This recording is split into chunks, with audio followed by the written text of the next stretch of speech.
Good morning, guys, and welcome back to Dusting Off Legend of the Five Rings, featuring the Crane. If this is the first episode of this you're watching, basically this is an unboxing of a Crane lot that I bought off of somebody from the L5R Collectors Completionist, I think is the name of it, Facebook group. It's a lot of waffling. A lot of these cards were printed after I stopped playing, but a lot of them. Yeah, a lot of them I have stories behind. A lot of them, there's a lot of history here. Actually, the last episode, we covered quite a few, I think, really interesting stuff. There were a lot more, like, Crane Scouts now that, after I got done recording the last episode, I really started to think, I could build two big decks for Crane, and one of them could be the Scouts, and the other one could be the Crane Lords in their wallets. So I'm excited about that. I think I also managed to, name off every single Lion Clan except the one that, Daidoji, what was his name? The Spy. Daidoji Osen. He's a Kitsu Osen. I named every Lion family except Kitsu, so impressively bad. But, we left off with, Doji Kazo and some talk about multiplayer L5R. There was actually a short little section I had talked about group game formats like EDH, like, yeah, Alliance's format for Warlord. I actually cut it because it was really pointless. But yeah, so Doji Kazo, he works probably slightly better in group games than normal, but whatever. So this is what we have left, and this is what we have covered so far. So we are more than halfway there. So let's get straight to it. So Doji Ayano. I do have a copy of her, but not with this border. Crane Clan Courtiers Samurai Experience Unique. Political Open, Bow Ayano. Target a personality, his controller may bow him. If he is now unbowed, his unit may not be assigned to attack this turn.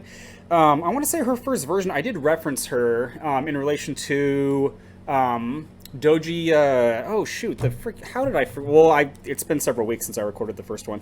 Doji Yosai, I said there was a better version of him who had like higher personal honor, and that was Doji Ayano's base form. She didn't have any abilities, but she had higher personal honor. I think the only downside was her honor requirement was higher, but whatever. Yeah, pretty awesome. Doji Hayari? Doji Haria. That's some pretty cool artwork. That's a dueling Crane right there. Crane Clan Artisan Kensai. I think Kensai's I think their thing is they can equip two weapons. Limited, discard a card, create a +2 force weapon, and attach it to Haria. Okay, so again, I want to say Kensai can attach two weapons. I could be wrong about that. I don't know if you can use the ability twice, though, because I don't know if that weapon counts as one she already has. I might be getting my actually, I'm probably getting my rules mixed up at this point, but 7 gold cost 4 personal honor. Great. This is actually very aggressive for a Crane. This is potentially 5 force for 7 gold, and the honor requirement's not even that high, so you could, turn 2 this and throw a sword on. Huh, interesting. Good heavens. If I'm sweating, I apologize. This is the only time I had to record this, and I just got home from the gym. I'm hot. It's cooler outside now than it has been, but whatever. So 3 copies of her. Oh, good lord, here we go. Doji Junai. I do have her, actually. I think she's samurai legal. Crane Clan Courtier, Cavalry Tactician, Enlightened, Keeper of Water, unique. Elemental battle, target an opposing unit, move that unit and this one home until your next turn. Neither may assign to or move into an attacking army. So it's Crane stuff. It's ways to send people home. I think one of my friends made a joke about her, about how she's the keeper of water and cavalry, but she doesn't have the naval trait, although you can see her navel. That was very funny. So, yeah, tactician. I believe originally, I don't know if this is the case anymore, but I believe originally water and tactician, like water was the tactical element, I believe. So the original Ring of Water, man, that was like the most difficult ring to play, but the effects were really, really good. It inverted when you assign. So instead of you having to send your infantry and they send their infantry, they had to assign their infantry and then you assigned your infantry. I want to say, oh, good lord, what was his name? I want to say it was Brett Swanson was playing a military water monk deck that he referred to as like the poor man's unicorn deck, and apparently he did really well at one of the big events of yesteryear. This is like during Jade Edition, because you could start with the Ring of Water and play with the House of Tao. So yeah, that's pretty awesome. She's pretty cool too. Doji Kishio, Crane Clan Courtier. Discard the Imperial Favor. Political Open. Discard the Imperial Favor, straighten a target holding. I don't know how much mileage you can get out of this. And that is a very fugly looking crane there. Good lord, man. So the crane do have all these different ways of taking the favor. And I think even some of like their clan champions or something like that, they have abilities that let you emulate discarding the favor. But I don't know how many... discard, straighten a target holding. The thing is, this is an open action, and so this doesn't help you pay for people. Like, not really. Although I can see... I can actually see some... You can use this for something like Den of Spies, and potentially... I think it's called Den of Spies, the Honor Loss one. And potentially do some stuff with that. That might be kind of cool. I think also, again, a lot of the later holdings that had some really awesome abilities, you wouldn't be able to use them more than once, because by the time those cards got printed, you were only able to use abilities once, even if it was an ability that you had to bow to do. You can still only do it once. So, probably, there's something there. Oh, shoot, this guy's freaking too serious here. Doji Kusari. Wait a minute. Doji Kusari. Was that... No, that was someone else, I think.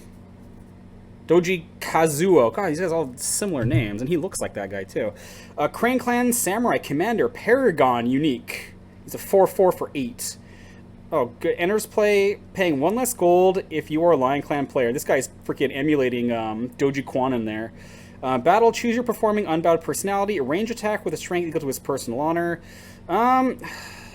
He's a Paragon, but he's only got 3 personal honor. There were some lions. You know, you talk about cranes having high personal honor. There were some lions that got started getting printed that all had like 4 personal honor. And I want to say there was someone who made it even higher than that, but interesting. I don't know if the commander trait does anything, but whatever. Doji Nenkai. Crane Clan Courtier, Magistrate Seductress. Those traits seem like they're somewhat incompatible with one another. Open and target a personality with lower personal honor than Nenkai's chi. Set the target. Open. Target a personality with lower personal honor than Nenkai's chi. Okay, so lower than 4.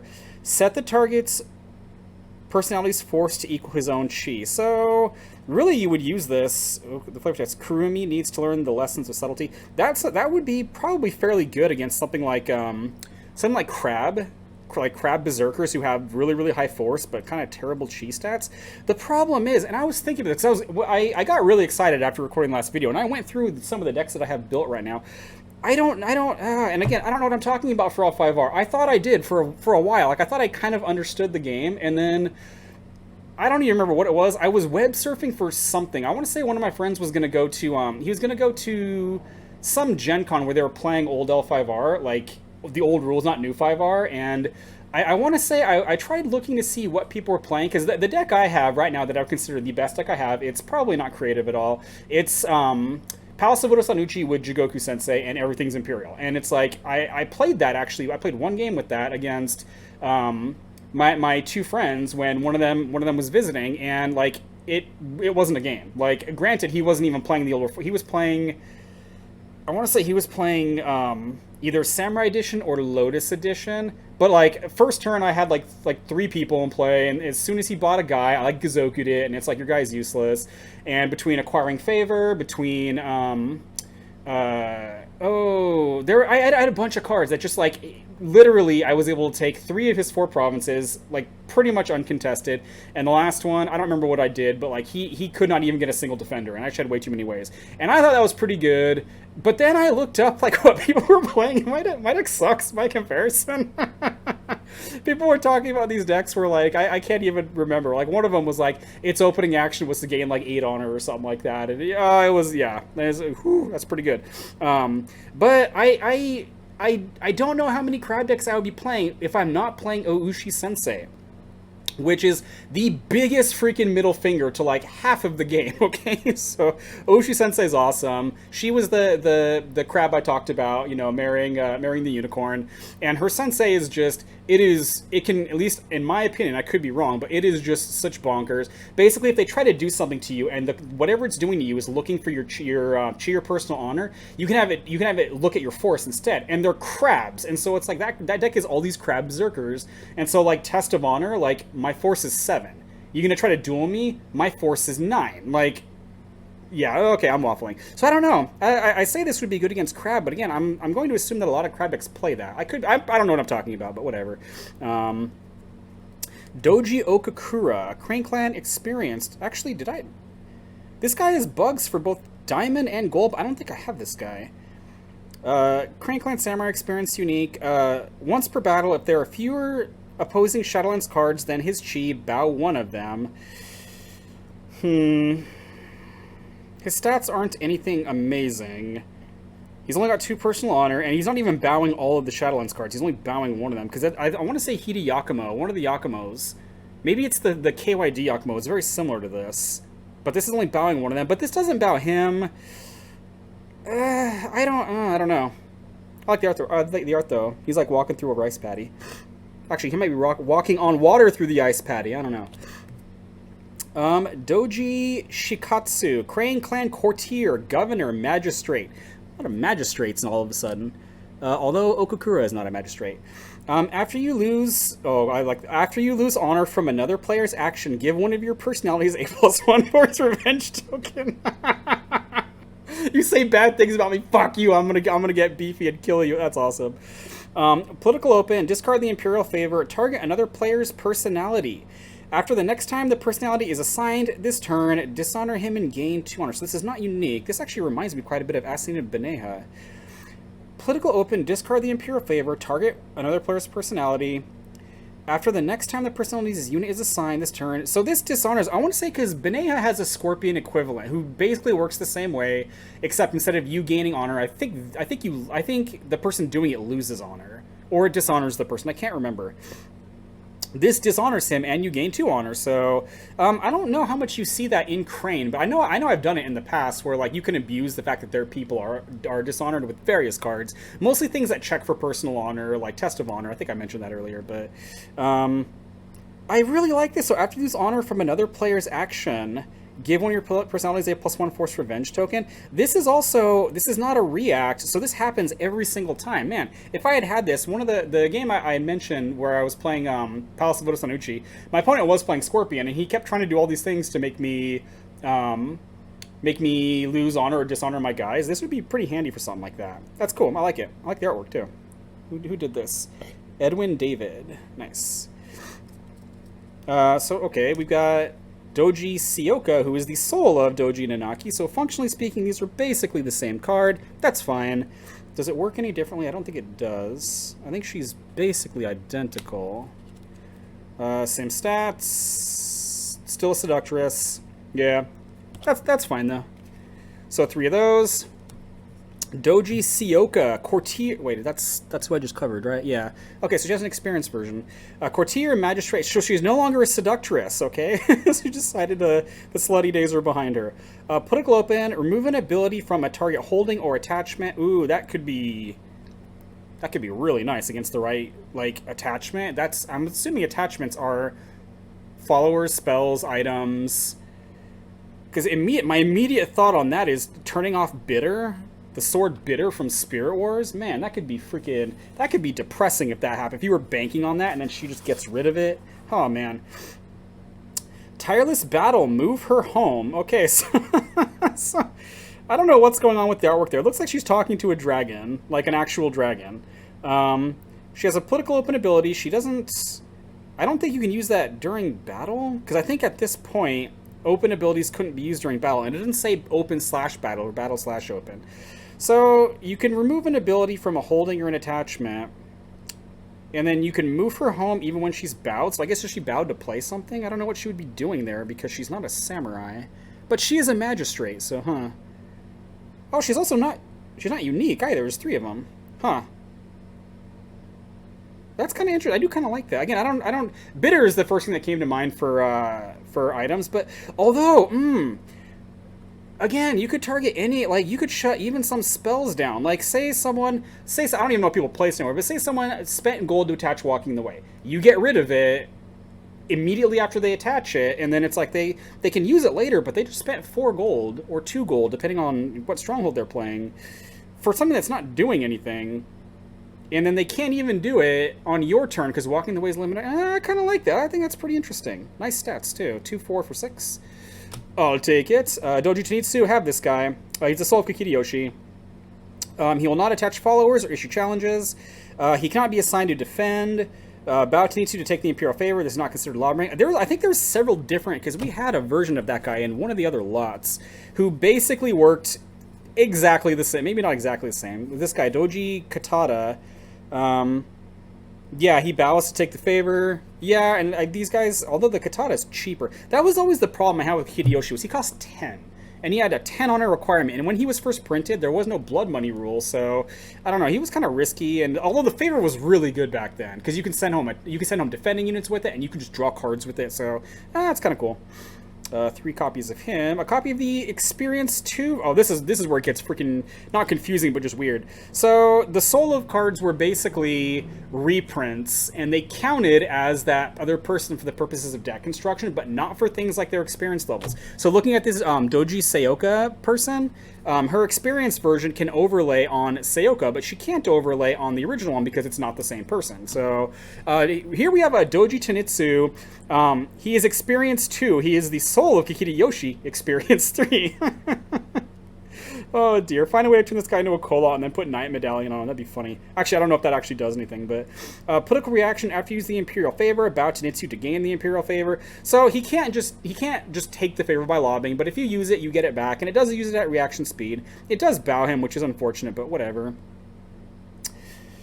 I want to say the actual Kikiri Yoshi Experience 3 is a spear, and his flavor text says, I want to say it says like most people only have 1 life to achieve their goals or something like that. I don't know. Doji Suboda. Oh, good lord, this is a familiar scene to me. Actually, I'm usually able to make it to bed when I drink. Crankling Courtier, cost 7 gold, 2 personal honor. Political Open, discard the Imperial Favor.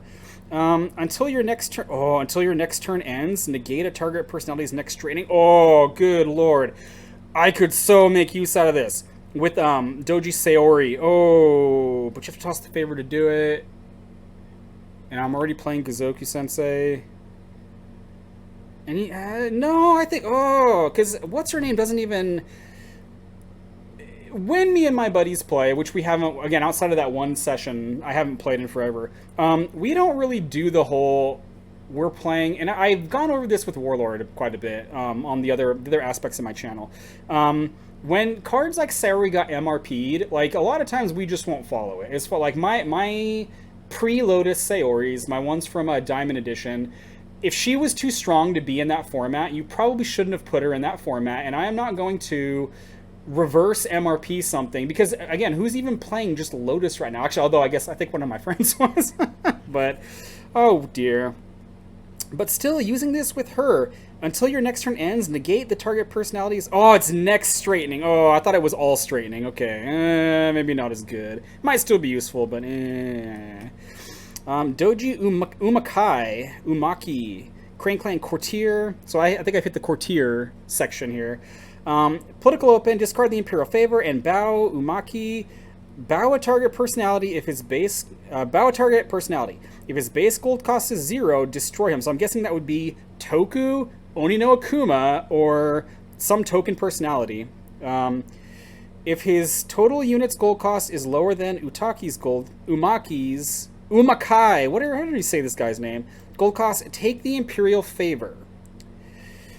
Okay, so Political Open, discard the favor and bow him. Target a personality. If his base gold cost is 0, destroy him. Okay, that's probably not going to be the case most of the time. Although this guy doing that to Oni no Akuma would be freaking hilarious.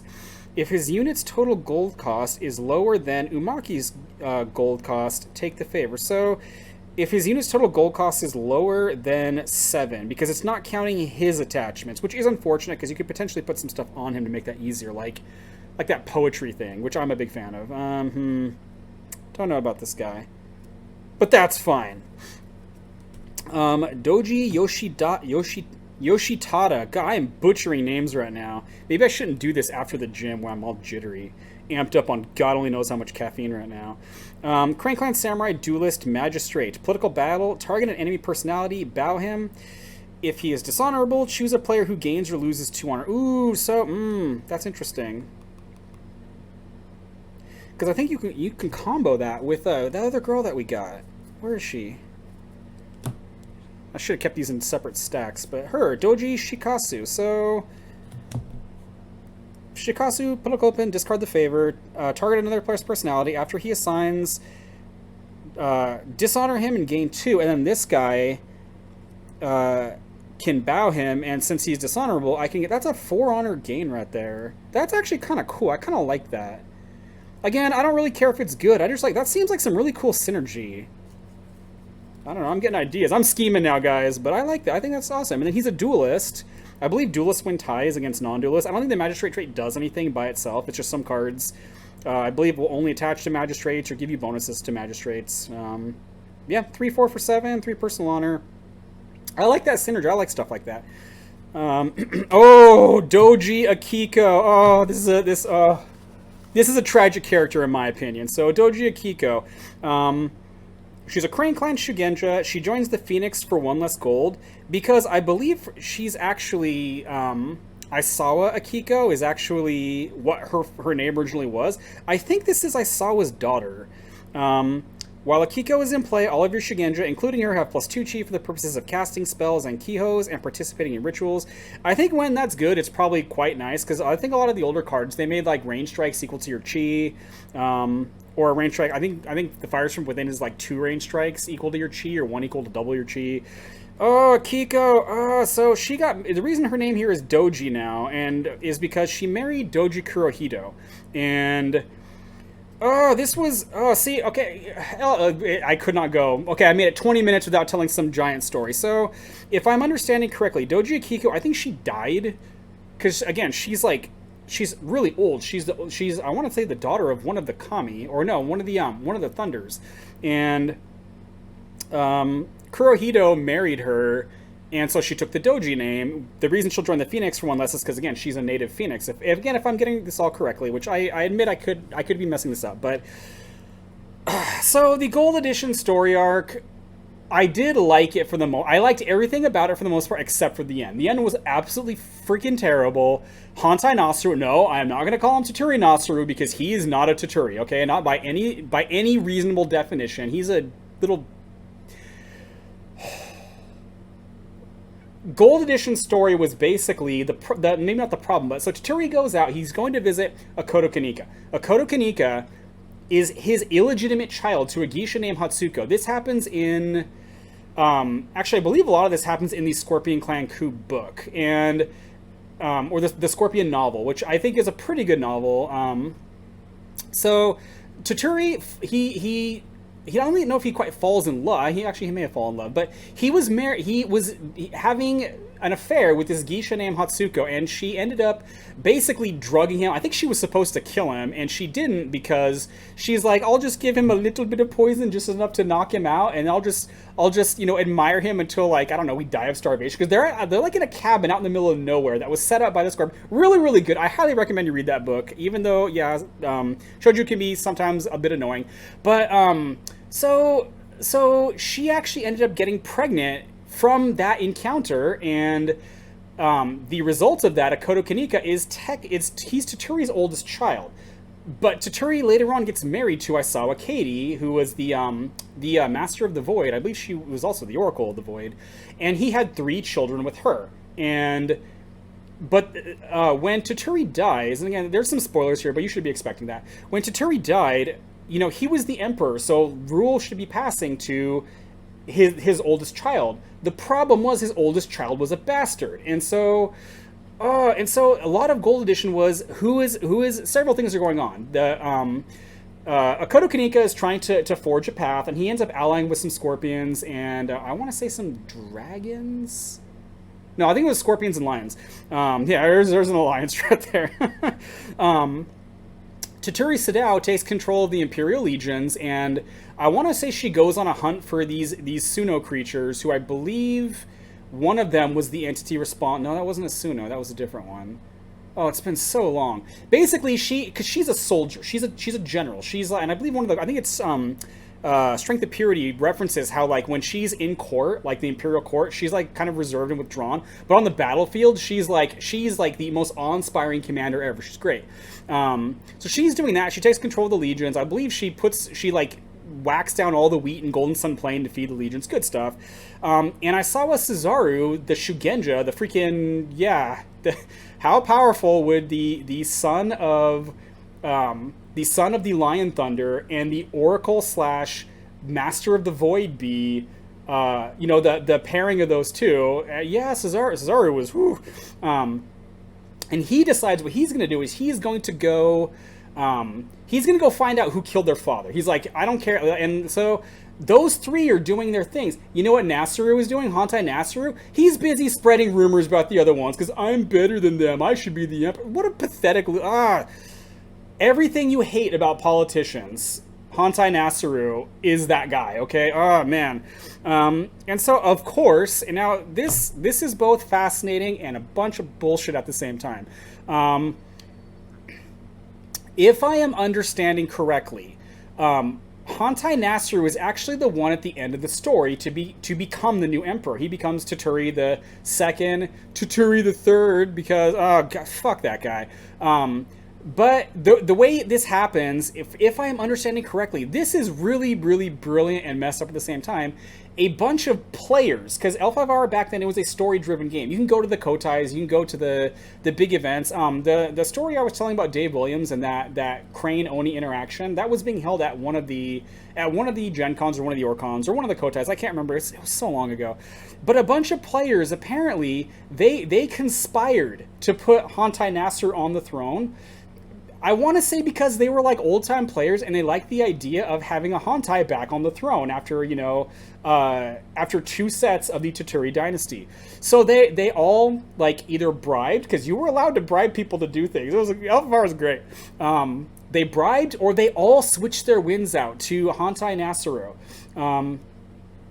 And one of them won, or they paid the winner to pay. I don't remember how they decided this, but yeah, so at the end... The person who, I mean, let's be fair, out of all 4 candidates, Sadao was probably the proper choice. Akoto Kanika, I would say Akotos make the best emperors, but he was also an asshole, so I don't know. I don't know. He had some great moments. The showdown between him and, the Emerald Champion, Yasuki Hachi, the story behind the story when they meet is absolutely great. Alphavar has some freaking awesome fluff. And yeah, it was great. Kanika all of a sudden goes from unfriendly banter to draw, and Yasuki's like, oh my god, I actually can't beat this guy, and I'm screwed. What do I do? Oh, it's so great.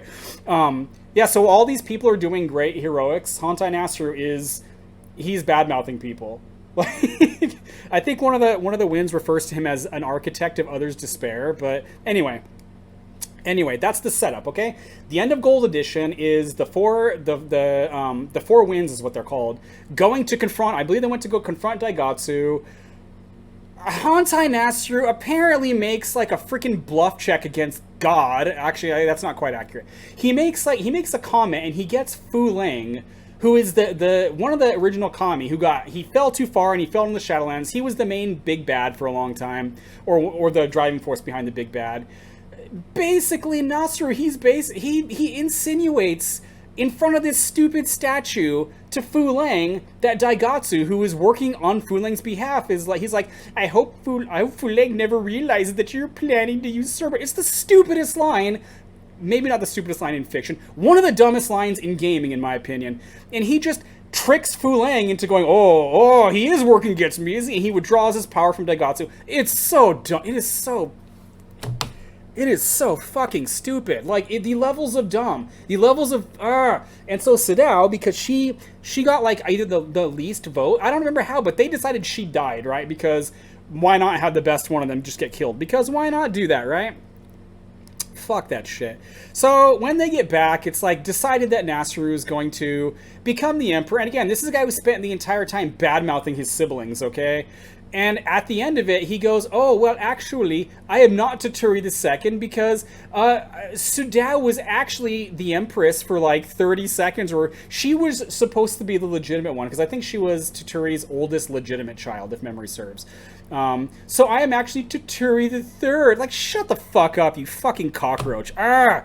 And so during Diamond Edition, this group of people sprang up called the Gozoku. I don't remember exactly what the Gozoku were trying to do because they reminded me too much of just like Kolot 2.0. And I could go. I don't want to get into what the Kolot were because that would take way too long. And I'm already. Oh gosh, I thought I was gonna make it, guys. But the Gozoku basically, I could be wrong, but they did not believe that this emperor should be in charge, okay? They did not believe that this emperor could do it, and they worked to undermine him. Again, if I'm understanding correctly, this was when Yuchiban came back too, and like dealing with him. I believe the set arc name is referred to as the Reign of Blood, which is something that Yuchiban, who again, that's another entirely long story, but I want you to think about this, okay? This is why I fucking hated that guy, okay? This person, Aisawa's fucking daughter, again, I'm pretty sure she's Aisawa's daughter, was one of these Gozoku working against him because she's like, you are fucking nothing, okay? You had the Hantai name because he has the Hantai name because during the previous set, before Gold, during the end of Jade Edition, Spirit Wars, part of the peace treaty to stop that war was basically one of the old emperors. He came back to life. We'll just say he came back to life. And he brought a whole bunch of soldiers from the past with him and said, hey, Toturi, you are not a child of the sun or the moon. You are not descended to them the way I am. So, or something along those lines. And so when they finally came to an agreement, they were like, okay, we're going to stop killing each other. One of the things that Toturi had to do, one of the concessions he had to make, was one of his children had to basically be fostered by this Hantai, this old emperor, who was a brutal emperor. This guy was, like, not a nice person. This guy was a fucking asshole. Wonder where Nasuru got it from, but whatever.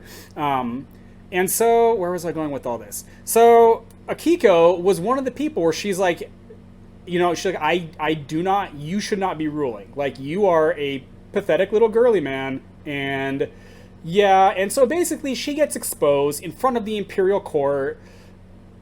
And so basically, because honor is everything in Rokugan, basically her and Kurohito they look at each other one last time, and then Kurohito literally cuts her in half, like right on the spot. He just kills her because like it's treason. So, and then he tells the Emperor, this is too shameful on me. I need to go kill myself tomorrow morning. So deuces. And yeah, and it was so stupid. It's so dumb. Like, if people like her are saying, yeah, you should not have been put in charge, maybe there was something to it. His reign lasted just that arc, and he fucking died, which was great. The only problem with it was it basically ended the Toturi emperorship, the Toturi dynasty, I think is what it would be called. And then Kurohito basically, I think he tells his daughter, Doju Domatai, I believe he tells her, he's like, I told Nasuru that I had to kill myself because, the stain was too great on my family. I need to soak up some of that dishonor. But really, I did not want to see the sun rise on a day when Akiko isn't here. Because he loved her. And so, I don't remember how I got on this. Doji Akiko! Oh my gosh. LFR is so cool. Even when it's not cool, it's so fucking cool. So, Doji Dokuhito. This guy did play. Actually, this is another guy who would combo really, really well with that. I need to keep this chick set aside. I'm guessing there's going to be a bunch of stuff that she interacts with really well. Doji Shikatsu. So, Dokuhito, he's a magistrate, he's a samurai, he's kind of expensive, 8 gold kind of sucks, but whatever. Crane Clan Samurai Magistrate, battle if an attacking enemy personality at the current battlefield has lower personal honor than Dokuhito, move him there, bow all dishonorable personalities there, you may take an additional battle action. There is so much going on with this guy. They don't have to be dishonorable. They just have to have lower personal honor than Dokuhito, and if they're dishonored, they probably have a lower personal honor than him. So he moves there. He doesn't just bow that person. He bows all dishonorable people at that battlefield, and then you get another action. Like, it's so great. I want to say the card was called Hunting the Prophet. That I think was I think either this guy inspired that card or that card inspired him. I don't really remember. But that also, like, bowed all dishonorable people. But that was an action that cost 2 gold, so... Oh my gosh, it's like, I'm seeing a deck here that I would like to play. I don't care if it's good or not. Yeah, we'll keep all those guys together. We need to keep her on top, though, because I'm going to keep referencing her. Probably. Doji Hakuseki. Actually, I believe we covered her, a greater experienced version of her. Crane Clan Duelist, Magistrate, Samurai, Experience Unique. She's 4/4 for 9. Battle. Bow a target enemy personality with lower personal honor than Hakuseki's chi. If the personality is dishonorable, Hakuseki challenges him, destroy the duel's loser. Okay, so bow a target enemy personality with lower personal honor than her chi, which is 4. It might be higher if she's got like a side blade or some other weapon on. Actually, I'm assuming this is some sort of reprint because... Actually, no, never mind. Maybe it's not. Because Hakuseki, I think she did first start in Samurai Edition. Bow a target enemy personality with lower personal honor. If the personality is dishonorable, Hakuseki challenges him, destroy the duel's loser. The reason I don't really like this with this is making a duel and you might lose the duel. Because what if they're dishonorable but their chi is higher than hers? Then she just challenged you. And I think, duelists I think at the time was if your chi was lower than theirs, and you challenge them to, and a duel happened between you, the duelist got to focus once first, and that helped you play the original Ring of Fire, help you play some other stuff too. But nowadays, if it's just making it a tie, like say it's something juicy, like I don't know, some asshole clan champion, you probably don't want her dueling him. So, interesting. We can cover a couple more. Again, I'm sweating like guys. I know I'm sweating like crazy. I'm not going to do this again. Next time I'll record, I'll do it before I go to the gym or on a day when I don't go. So. Doji Kato from freaking the Peter Sellers Pink Panther movies, freaking great movies. Crank Clan Courtiers Unique. He's 5 gold cost, 4 personal honor. That's always nice. Political battle. Even if Kato is not at the current battlefield, move a target bowed personality home. If you do not control him, gain 2 honor. Oh, that's nice. So political battle, so he doesn't need to be there to do this, which is good. This is almost like he's influencing the courts the same way the Crane do with, the Imperial Favor.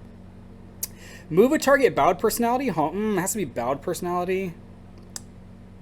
Move a bowed personality home. If you do not control him, gain 2. Okay, I could see that potentially being good if maybe they were going to ready him in some way, or if he was doing something even while bowed, and you do gain honor off of that. This almost seems to me like you can't use this. He doesn't have to be there, but I believe you still have to have presence there. So you could, it almost seems like this is going to be more useful to move your own guys home. Like if they bowed to do something, like to shoot or do something like that, then you can use this to run away. You won't gain honor for it, but you'll keep your guy alive, especially if it's a utility guy who's doing something. Like, ooh, you know what would be a good example? I'll see, he fits right into this. So if you had Doji Shikatsu using her abilities, say there's 1 or 2 dishonorable people there, and then Dokuhito moves in and bows them, but he's still outnumbered. They won't take the province, but like you don't want him there. Actually, no, that wouldn't work because he's not bowed. You'd have to find a way to bow him, I guess. Ah, that would have been cool. I don't know what you would do to bow him. I could probably think of some stuff, but give him like a jade bow or something like that. And then you can have Kato move him home. Maybe not. That sounded really great until I read the card, so... this guy, Doji Yosai, I always thought this was weird, even back then. Doji Yosai is the experienced version of that guy I talked about, again, way back in episode, I think it was episode 1. Maybe it was episode 2, I don't remember. Where he was just, you can't give gifts to oppose his, where is he? You can't give gifts to oppose his favor lobbying, which isn't even a thing anymore. I can't even find him. He should be easy to see with his old board. Here we go. So he got experienced. He got experienced. His gold cost went up by 4. His honor requirement went up by 5, but his stats lowered. He went from 2/4 to 0/2. Crane Clan Liaison, experience unique, no followers. I think Liaison might be a courtier now. I don't remember. I know a lot of those, because I know diplomats are considered courtiers now. Liaison might. I don't know, because then the Harrier Liaisons, I don't know if they would count as courtiers, although I think most of them are courtiers already anyway, but... political reaction, bow to produce any political action on a card in play that is legal to be produced at the time. That ability is actually really nice. He is expensive. 10 gold's a lot for that, but any of your political abilities you can do. And it doesn't even have to be political abilities on your card. So if one of your opponents has political stuff, you can freaking replicate it. Once I served the Emperor's causes, now I will thwart them even if it means my honor and soul. Well, your honor requirement went up and your personal honor didn't change, so I don't know about how accurate that is, sir. That's some cool artwork, though. That's very classic L5 artwork right there. So, we're gonna... Oh, great. I hope you can't hear that. I guess they're starting to mow outside. Okay, one more. Okay, this is an older one that I think I have this guy. Kakita Ihara. That does not look like a crane, but whatever. He's 3'8". He's got, or no, he's 2'3". He's 8 gold cost, 2 personal honor. That sucks. Crane Clan Peacemaker. This might be the only Peacemaker in the game. I don't know. Immediately after a personality takes a political action, bow Ihara to issue an unrefusable challenge to the personality. I don't know how the timing on this works. It says after they take a political action. I don't know if that means after they announce it or after the action has resolved. Either way, this guy doesn't seem like a very good duelist. He's only got 3 chi, and he's not a duelist. He doesn't have double chi. That kind of sucks. Peace is not a compromise. It is a necessity. Well, that's why you are the peacemaker, sir. That little guy standing behind you looks very not impressed by you. I don't know what he's doing. I think he's holding a sword, but it's hard to tell because the border's getting in the way again. Kind of meh. I don't know. Almost there, guys. How much did we cover today? Oh, I don't know. I think I covered some of these. Where did we start? Yeah, we started here. Oh god, this is yeah. We got about halfway through it. So thanks for checking this out, guys. God bless you, and I'll catch you in the next video.